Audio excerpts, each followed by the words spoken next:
What is philosophy? Philosophy is quite a mysterious subject that most people don't know anything about. The average school doesn't teach it, the average adult does not understand it, and the whole subject can seem odd and kind of unnecessary. That's a real pity because, in fact, philosophy has a lot to teach everyone, whatever their age. It might even be the most important subject you will ever study. This book wants to open the door for you to show you what philosophy is all about and how it can help you to understand life. The word philosophy itself gives us a bit of a clue as to why the subject matters. It's originally a word from ancient Greek. The first part, philo, means love. Philately means the love of stamps. The second part, which comes from the word sophia, means wisdom. So when you put the two parts together, philosophy, it literally means the love of wisdom. Philosophy helps us to live wise lives.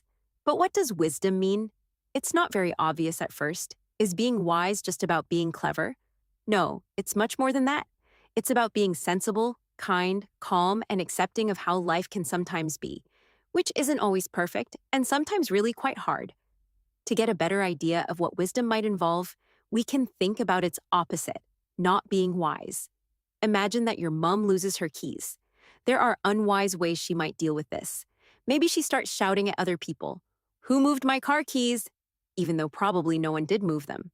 Or maybe she gets into a panic and throws herself onto the sofa, moaning that she's a complete idiot and that her entire life is ruined.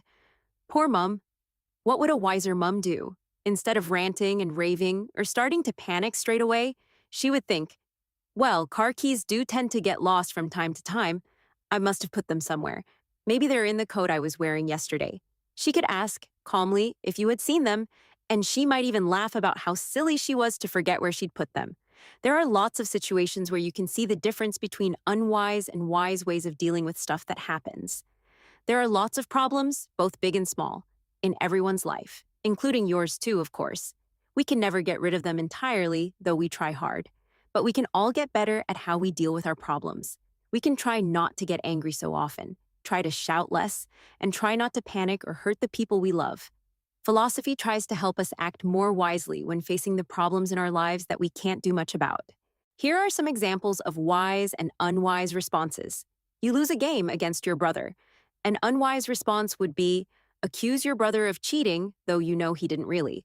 Tell everyone how much you hate the game you were playing. Feel that it's incredibly important that you lost and that you won't get over it for ages. Now, here are some wise responses. Remember, it's only a game, and that whether you have good luck says nothing about what you're like as a person. Remind yourself that you're bound to win some other time and that there are other, more important things in your life. Here's another example. A friend isn't very nice to you. An unwise response would be horrible back to them. Feel that maybe you deserve to be treated badly. Now, here are some wise responses. Wonder what might be upsetting them. Tell them calmly that they hurt your feelings and ask what's wrong. Another example would be a car journey is very long. An unwise response would be, keep on asking when you'll get there. Tell everyone that you are very, very bored. Complain that the journey is too long every couple of minutes. Now, here are some wise responses. Admit to yourself that it's going to take ages no matter what you do.